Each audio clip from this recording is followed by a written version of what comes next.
புனிதமாகத்தின் பெரிய நாள் என்று இன்றைய நாளிலே ஒரு சிறப்பான நாளாக குறிப்பிடுகிறது. ஒரு சிறப்பான நாள், திருச்சபைக்கு ஒரு சிறப்பான நாள். ஏன் சொன்னால் ஆண்டவர் கிறிஸ்து நம்மளுக்கு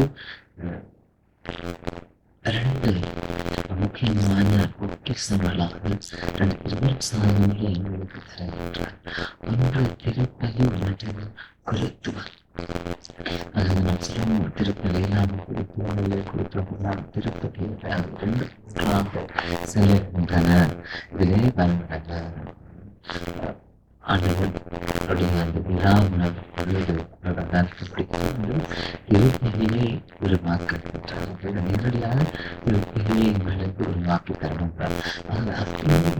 மறைமுகமாக குறித்துவத்தையும் எங்களுக்கு தருகிறது என்று சொன்னால், நம்மளை சொன்னது போல திருப்பலியை நாம் குறித்துவதான திருப்பலி இரண்டும் கையோடு கை கலந்து செல்கின்ற சாதனங்களாக இருக்கின்றது. அதனால இந்த திருப்பலியானது கிறிஸ்துவ மையமாக இருக்கிறது.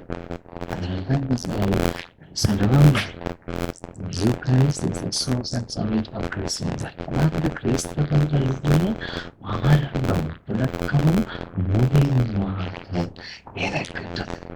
முடிவாக திருப்பலி இருக்கின்றது. அதுதான் என்னுடைய மையமாக இருக்கிறது. நான் சொல்லுவோம், எல்லா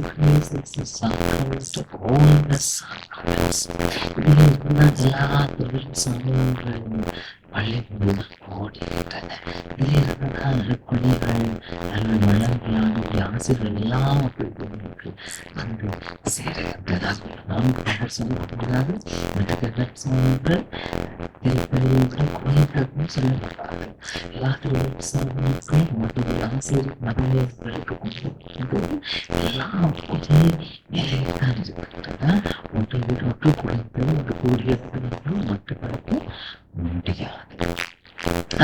நமக்கு திருப்பலியின் பார்க்கின்ற பொழுது இந்த திருப்பலியில் அந்த திருப்பலியில் ஒவ்வொரு மகளிடம் திருப்பலியில் பங்கு பெறுகின்றோம்.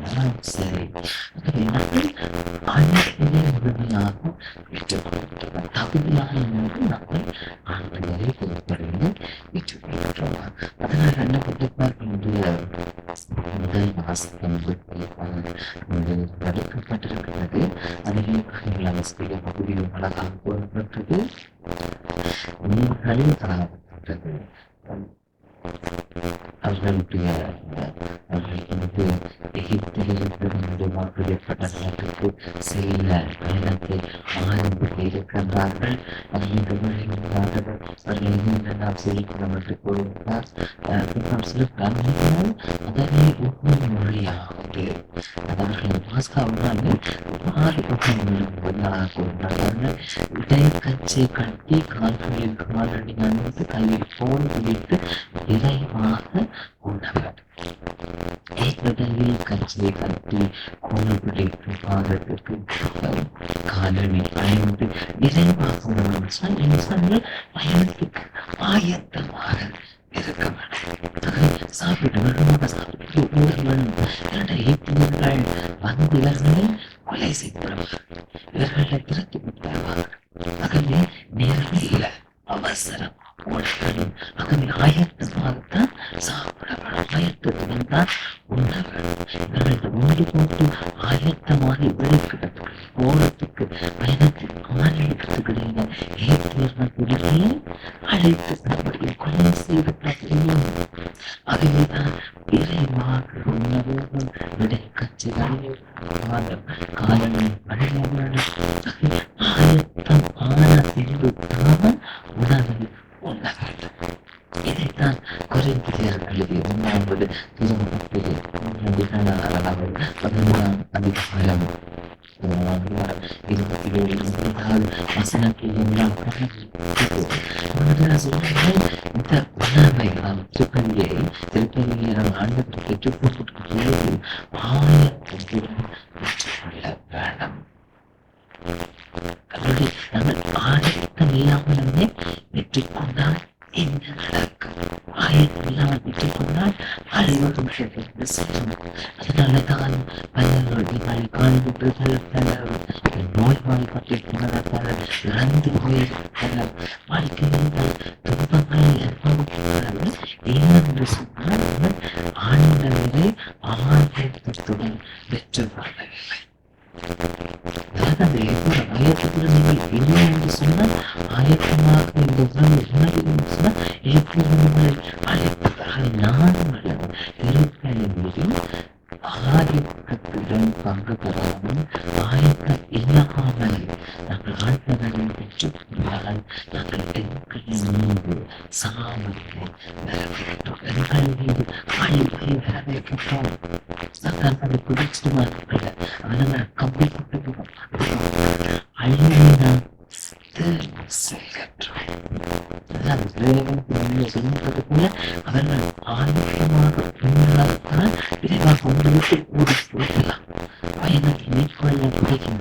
ஆகவே பயணத்துக்கு நாங்கள் ஆன்மீக பலன் அளிக்கின்ற சக்தி அளிக்கின்ற உணவாக இது இருக்கின்றது. ஆன்மீக பயணத்திற்கு இது எங்களுக்கு தேவையாக இருக்கின்றது. ஆகவே இதனை ஆயத்துடன் நாங்கள் படைக்கப்படுகின்றவர்கள்.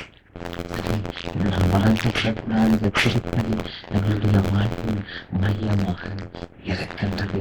ஆகவே ஆண்டவர் இந்த குறித்து இந்த திருப்பதி பொக்கிஷமாக எங்களை விட்டு சென்று கொண்டார். இதன் மூலமாக ஆண்டவர் எங்கள் மத்தியில் வாழ்கின்றார். இதன் மூலமாக எல்லா கொடைகளையும் பசுகளையும் கையில் ஒளிகின்றார், எங்களுக்கு தருகின்றார், எங்களை அந்த ஆசிரியால் நிரப்புகின்றார். ஆகவே எனக்கு நன்றி உள்ளவர்களாக நாங்கள் முன்னாடி